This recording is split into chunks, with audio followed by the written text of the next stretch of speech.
Welcome to Out of the Box with Christine, the podcast for conscious entrepreneurs. Are you willing to step into your greatness?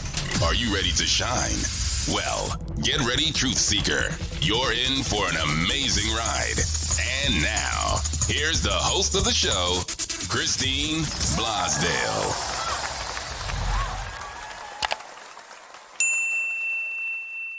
Welcome back to Out of the Box with Christine, online, on air, and on demand. I'm your host, Christine Blosdale. And today, buckle up your seatbelts, people, because we are going to have an adventure into life. And with my very special guest, I'm super honored to have on.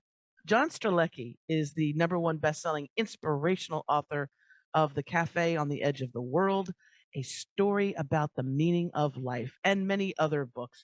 His works actually have been translated into 43 languages and sold more than 7 million copies worldwide. He has been honored alongside Oprah Winfrey, Tony Robbins, Deepak Chopra as one of the 100 most inspirational thought leaders in the field of leadership and personal development. I couldn't think of a better person to have on Out of the Box with Christine. So welcome, John, to the program. Thank you. So great to be here. So great to see you. Yeah, you keeping some good company, my friend. Yeah, it's been a good adventure, a good ride, that's for sure. Did you ever think, 10, 15 years ago that you would be one of the most inspirational thought leaders? No. Yeah, take me back even farther. I think I'd even be anything. I thought no. But no, I left it all behind in my early 30s to go backpack around the world simply because I was looking at my life and thinking, if I keep doing what I'm doing in 10 years, where will I be? And would I be okay with that? And the answer was no. And ever since I was a little kid, I had dreamed of seeing the world and seeing Africa. And so left it all behind to go backpack around the world. Everyone said I was nuts. So no, when I did that, I just thought, well, I'm going to go seek freedom and adventure, and whatever happens, happens. So backpacking, first of all, it's one thing to be jet setting around the world, staying at a 5-star hotel. We just stayed at a hotel in the city this weekend, and it was quite wonderful. And yet you backpack. Now, was this with just yourself or with your family? At the time, it was myself and my just had been married wife. So I always shared to everyone, if you're looking for a little test to see if the relationship's going to hold up, why don't you go backpack around the world for a year, and that'll really test you. Yeah. Sleeping in tents, sleeping in super low down, rundown places. Oh, that sounds adventuresome. It was. I mean, it was awesome for me. But, for example, I remember, I think it took us 38 hours to go from our starting point, which was in Florida, to arrive in Bangkok, Thailand, by the time we connected all the flights, all the different things. And so 38 hours, we get there, we find a backpacker place on this street called Koh San Road, which is like the leaping off point for backpackers. Well, this was my first great year-long adventure kind of thing. And so we got there, we found a place, dumped our bags in the room and walk out. And I just remember walking on Koh San Road and looking at all these other people, travelers from all over the world, all with stories, all ready for adventure. And I just felt so alive. Like I just couldn't even imagine. You felt at home, didn't you? Yeah, totally. Isn't that bizarre? Halfway around the world in a country that I don't speak the language, don't know the culture, I felt at home. I just got goosebumps. That's my little goosebump meter. That's Christine's meter of yes. Isn't it interesting? And not being at the 5-star hotel and seeing all the ritzy people, but actually seeing life and people in different situations. And as we know, there's people say, oh, people from third world countries, they're poor, they're unhappy, they're miserable. And the studies have shown that a lot of times people who have less are actually more happy than us who have cell phones, tablets, all the crazy stuff. It's amazing. Yeah, it was amazing to me too. So I came from the world of high stress, high power consulting. And so I would get called on a Thursday and they would say, we need you to come in on Monday morning and be an expert on corrugated boxes or on farm equipment or whatever. And so then my job was to come in on Monday morning and have a really good story to tell to a board of directors about what they could do for their organization. So super high stress. And, I remember distinctly that there was one big brouhaha when a presentation had been stapled in the wrong corner of the presentation. Like people were flipping out about this. And so then, you go out on the road and you see little kids who are 6, 7 years old who are out there with a knife cutting pineapples and selling it by the spears to make money for themselves or for their families. And you see people who have nothing. And there was one moment in particular, I remember as you're describing this. So we got to Thailand and we took a long bus trip and got to this place on the ocean. And there was a dude there renting A-frames with no sides, just the A-frames and sort of nothing in the middle, just a mattress. And so we rented that place. It was like, I don't know, $3 or something for the night. I wake up the next morning and this guy's got like nothing, Christine. Like, I mean, he's got his little A-frames that he's renting out, but he doesn't have a big house and whatever. So I climb down the steps for my A-frame and I'm just kind of like surveying life. I've only been in the country 48 hours or so. And he's picking fruit from the trees and he sees me and he waves me over and he just hands me a whole bunch of the fruit that he's picking. And I just couldn't help but think in that moment, like, in my own country, in my own world that I had just left hours before in the business world, like nobody would have given you anything for free. Like this guy had nothing, and what he had, he was willing to give. I was just blown away. And yeah, it's amazing how people can be incredibly happy, incredibly loving and caring, even though they don't have anywhere near the material possessions that we seem to possess. Maybe it's because of that. It's also the appreciation of simple things. I know, I've been to some countries too where just gathering fresh drinking water, you're having a glass of water. Yeah. We take it for granted, that we have access to that. But in many places, that's a luxury to have, Yeah, totally. In much of sub-Saharan Africa, totally. Yeah, you walk for hours to get yourself some drinking water that you have to boil then so that you can drink it. It's amazing. Wow. Oh my! I think what it taught me too is how much of life is a choice. And so in that situation, I met people who were unhappy and miserable too. So it's not like everybody was super happy in those scenarios, but it was very apparent to me that while you may not be able to control all the elements of your life, you can definitely be the one who controls how you react to those elements and how you feel and how you interact with others. It's a choice. That's the key. That seems to be the key to life, right? Because you can look at things, you can look at a relationship breakup as the worst thing in the world, go into a spiral of depression and be angry and all that stuff. Or it could be, you could look at it and go, maybe God or the universe just helped me dodge a bullet and pushed them out of the way for something greater, for someone greater to come. So it is so much of how we look at things, so isn't it? Yeah, and sometimes you get these like major aha moments that help you process things like that. So when you're describing what you just described, you're talking about how something could make someone angry. I remember I had an unbelievably profound moment. My daughter was only about 2. She was in the back of my truck and I was driving and somebody cut me off on the road. It's like, almost hits you where they're like super tight to you on the cutoff. And I was just livid. I felt the anger boiling inside of me. And it kind of takes a lot to get me riled up. I'm a pretty laid back guy, but so I felt my anger boiling and the dude was just flying down the road, And I remember in that moment thinking to myself, why am I so unbelievably angry? And I had this tremendous aha epiphany. And I realized at that moment that anger is a manifestation of fear. And I thought to myself, wait, what am I afraid of right now? And I realized, wait, that idiot doesn't realize that the person I love more than anything in the world is in the back seat. That's my little baby. That's my girl back there. And his stupidity, his arrogance at cutting me off like that could have led to her getting injured or even worse. How does he not realize that? Well, of course, Christine, by the time all this is going in my head, he's 4 miles down the road already. It's like the moment is long gone. But it was a powerful life epiphany because I realized from that point on that anger is a manifestation of fear. And if I'm really willing to be bold in those moments of my anger, I can ask myself, what am I afraid of?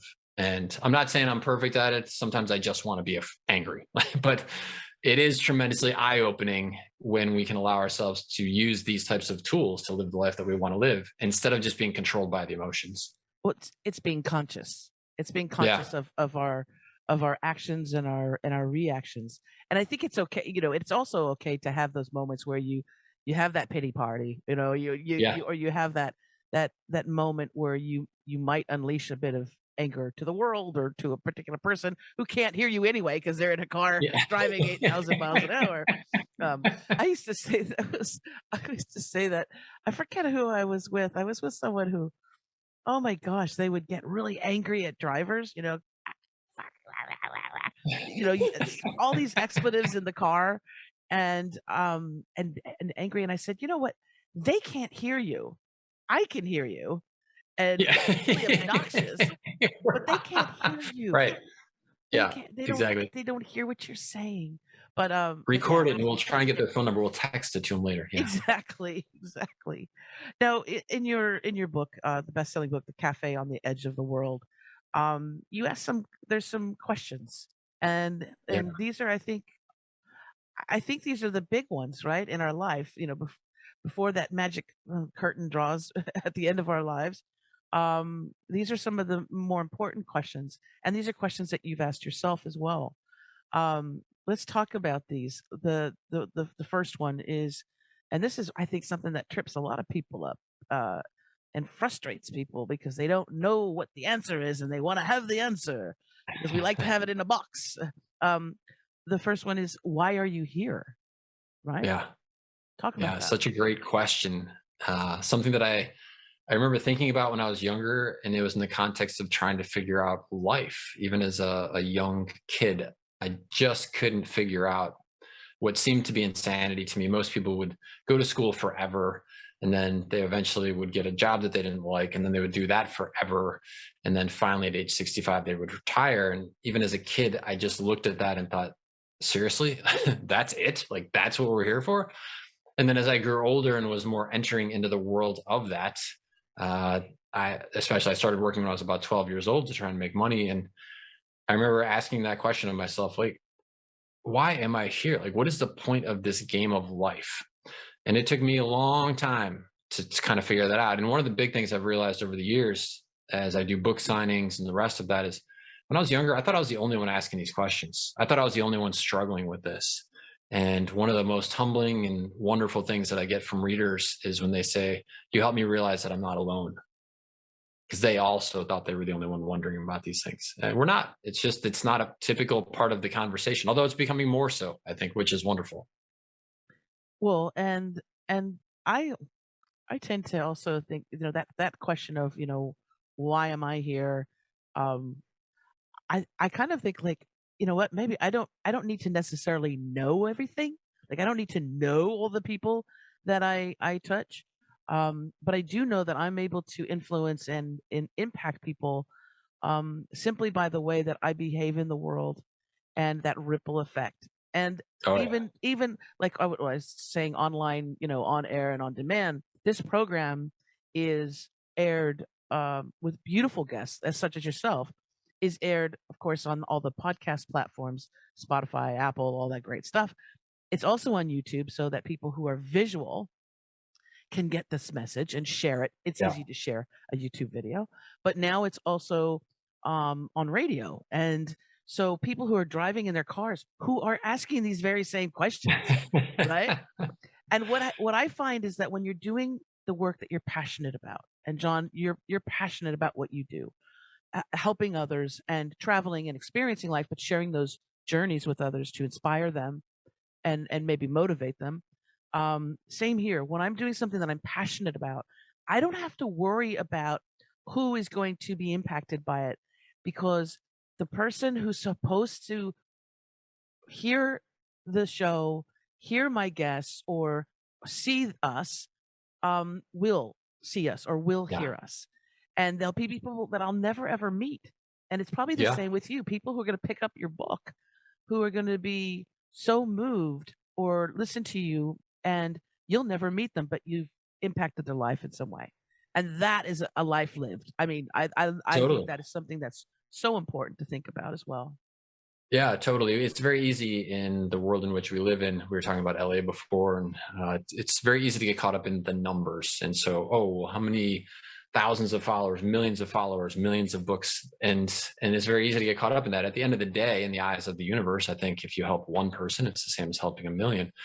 And people often ask me, having read the books and they feel called to make a difference, and they say, well, what do you recommend? And I actually recommend almost the same exact thing that you said. I just said, be authentic. If you allow yourself to be authentic, then whatever it is, whatever that means for you, whether you're an adventure traveler, whether you're a radio host, a podcast host, a great parent, a teacher, a fireman, whatever you are, but when you are your most authentic.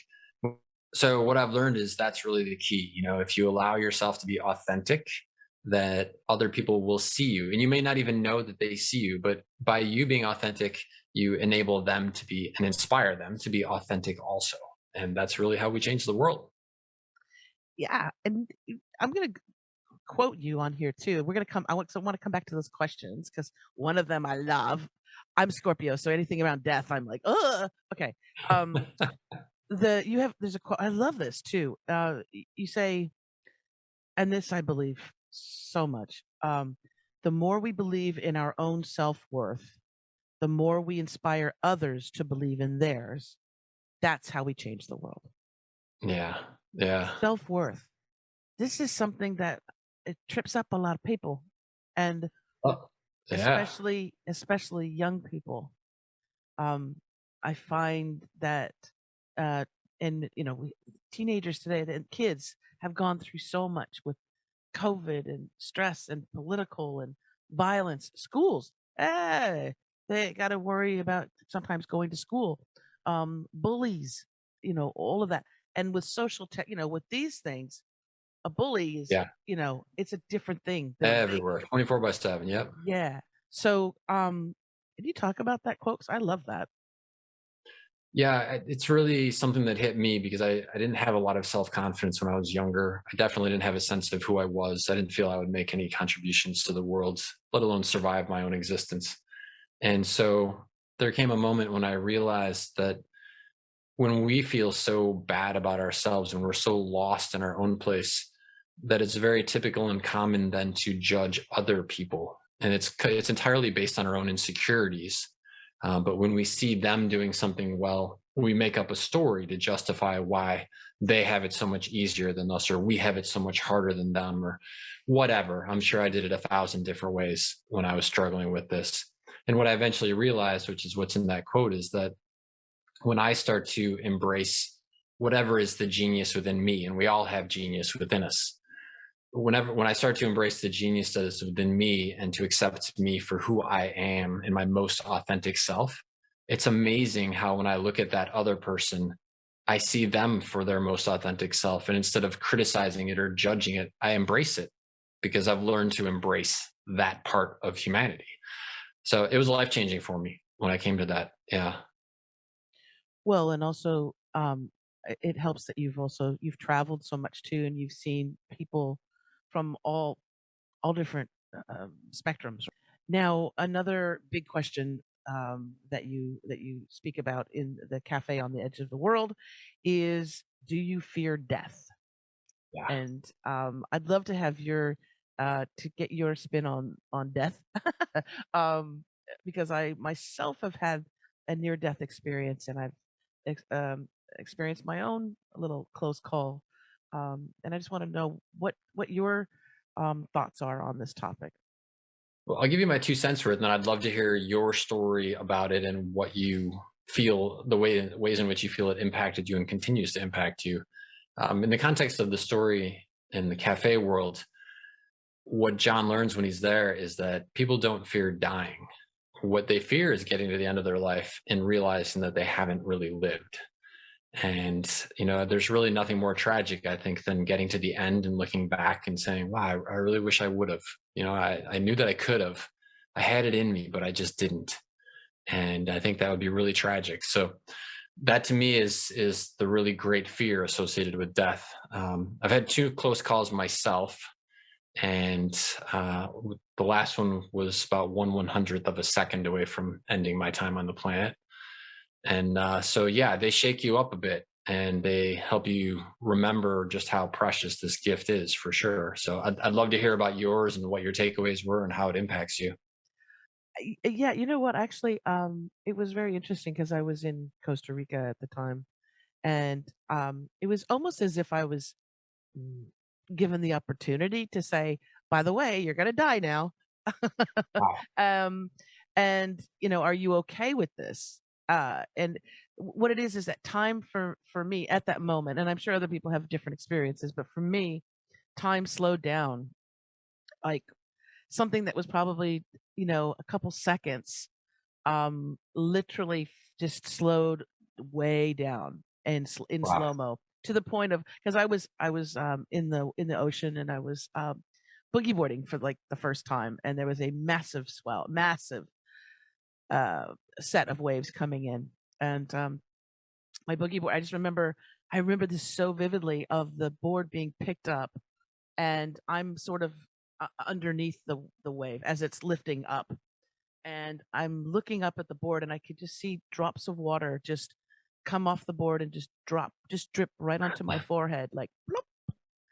And I looked back, and I saw there was a big rock that was exposed once the water got sucked in, right? So you just see this big, massive flat rock, and then there was a bunch of like cliffs behind it, like jagged rocks. It was not good, No, I was like, that's "Ooh, not okay, that's not what you want to see when you're looking down. Yeah. I'm gonna break my neck or my back. I'm gonna hit my head against the rocks, and I'm gonna die." Because it was more waves coming after that, and so I said, "Oh, okay, this is the end." And I got a real quick, I got a real quick, like a carousel of my life, and moments that, things that here's the things that you think in life are so important are not.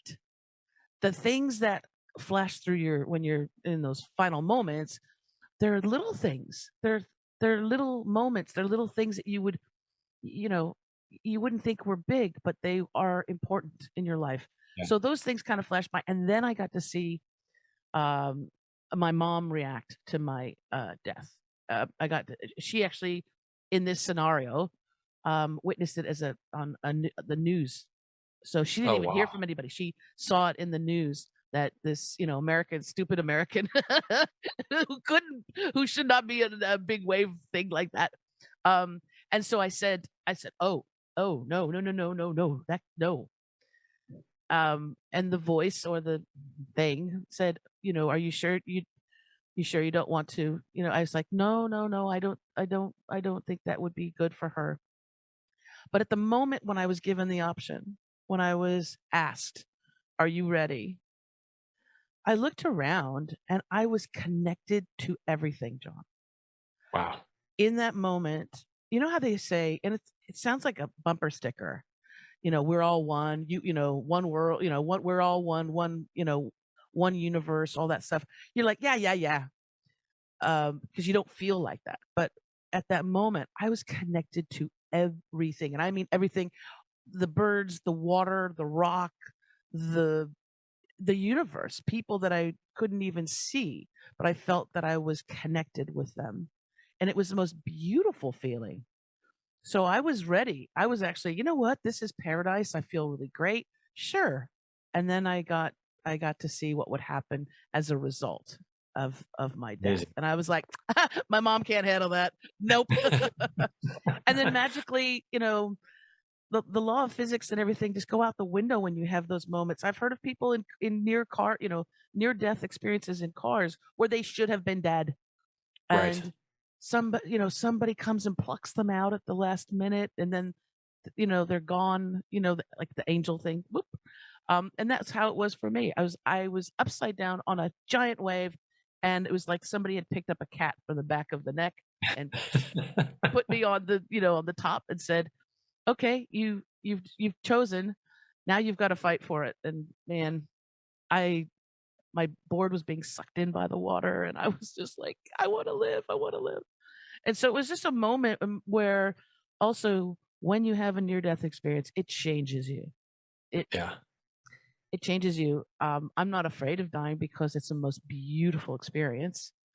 Um, it's If you don't mind my magical. asking, where were you at in your life up to that point? Like, were you at a major decision point? Were you happy? Were you depressed? Were you like, why do you think that I was experience 20. happened at I the was 21. I was, Okay. thought I knew everything.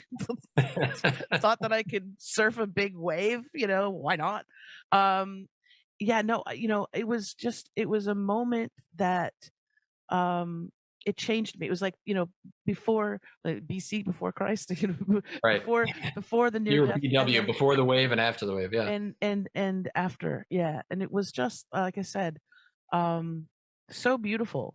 Uh but that also our life impacts other people, and our passing does as well. Mhm. And we that's part of it. I think a lot of times people stick around because the people that love us will be, they don't want to see them in pain, Yeah. right? Yeah. What a So crazy, amazing gift at 21, though, to have that perspective and you yeah. get to carry that with you forever. Like that's I would imagine that's incredibly comforting to be able to carry that energy of connectedness. Oh, absolutely. And I've the other near death experiences, or not, it's not even near death experiences, just other experiences where something really bad could have happened.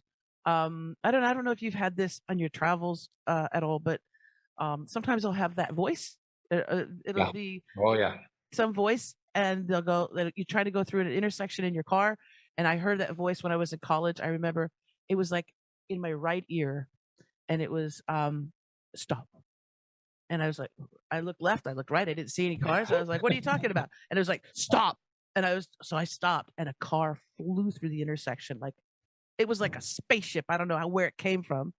But if I had gone, I would have definitely been T-boned. Yeah. But it's that voice that comes in these really just opportune moments in life. Have you had that experience as well?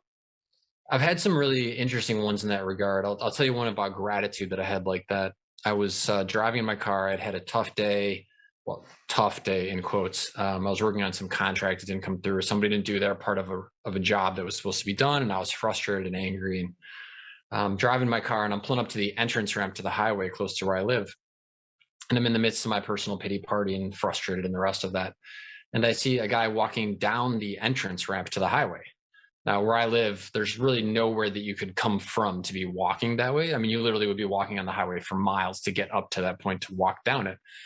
And I remember looking at him and thinking, that's so bizarre.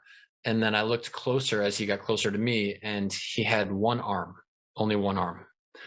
And there are so many things, Christine, that I do in my life, from picking up my little girl back when she was a baby, to surfing, to playing beach volleyball, all these things that I love, that I hold so near and dear, that would be so much more difficult for me if I only had one arm, let alone was one armed and walking down a highway entrance ramp going the wrong way. And just in that moment, it hit me. I felt so humbled and so foolish and so, ungrateful for everything that I have. And then traffic started to move. And as I started to move with the traffic, I looked in my rear view mirror to see him, and he wasn't there. And there was nowhere else for him to go. And there was not nearly enough time for him to have gotten down to the end of the entrance ramp. And I think about that all the time. And I think it's the same thing you're talking about. I've come to believe, and while I can't explain exactly how it works, I have come to believe that there are angels out there, or entities out there, or energies out there, whether we're manifesting it in our mind and then seeing it as if it's real, or whether it really is another conscious entity that is helping guide us in those moments that we are most sort of ready to be guided, or in my case, most in need of a little wake up call. Yeah. Right. Oh, absolutely. And it's one of those life mysteries too that It makes is. life a little, like a little juicy novel as well. Yeah, totally. Totally. But what's fascinating for me is I noticed that I see, so when I'm having a personal pity party day, uh, I will almost always see like a child in a wheelchair or something, and instantly Right. it brings me back.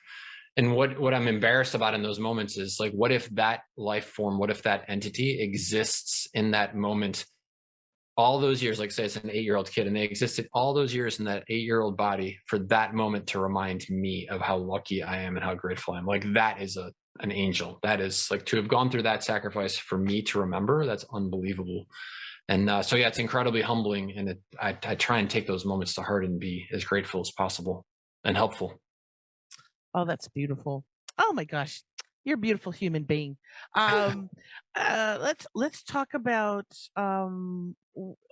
something here too that you say, which I think is really in I love this, tapping into the cosmic algorithm of the universe.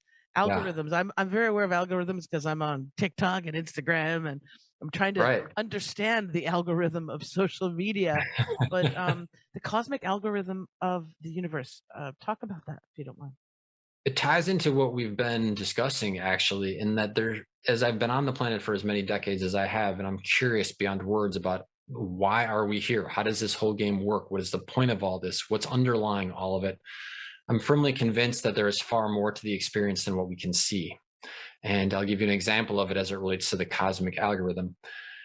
Many, many times in my life, especially when I was less aware because I had less time on the planet or hadn't thought of it, I remember thinking to myself, I wish my life was different. And I would think about how different I wanted it to be. But in truth, my actions were just doing the same thing today that I had done yesterday. And what I realized at one point is that the algorithm of the universe, the cosmic algorithm of the universe, is very similar to some of the algorithms that we are familiar with. And that if I get on Google and I type in purple cows with pink polka dots, and I do that 50 times in a row, at some point very near after that, or in the process of that, I'm going to start to get articles and videos and pictures and advertisements for purple cows with pink polka dots, because the algorithm is looking at my behavior and saying, well, this is what he or she is interested in, and therefore I'll give them more of that. On a cosmic level, the way this seems to work is that if I sit in my chair in my office and I'm working at this job that I don't like, and I'm doing that for 10 or 12 hours a day, that the algorithm is looking and saying, well, this is really fascinating. So he loves being a dad, and his daughter has a football game today, a soccer game today, but he's not there. And he likes to feel physically fit and feel well, but wow, his back is really hurting as he sits in that chair, but he still keeps doing it. He still keeps doing it. And he wants to be an adventurer. He wants to travel the world, but man, 10 to 12 hours a day, he sits in that chair and looks at that screen. Well, he is a creature of free will. He could do whatever he wants. And I, as the entity, am a benevolent force. So since he could do whatever he wants, he must love that. And therefore, I will give him more of that. And this is the way the algorithm seems to work, that our actions are demonstrating to the cosmic what it is that is of interest to her. So if we want something different in our life, one of the key and most critical steps is to demonstrate that by taking action. And the minute we do that, it seems to reset the algorithm. And the more we actively add on to that, it's sort of like the 50 purple cows with pink polka dots.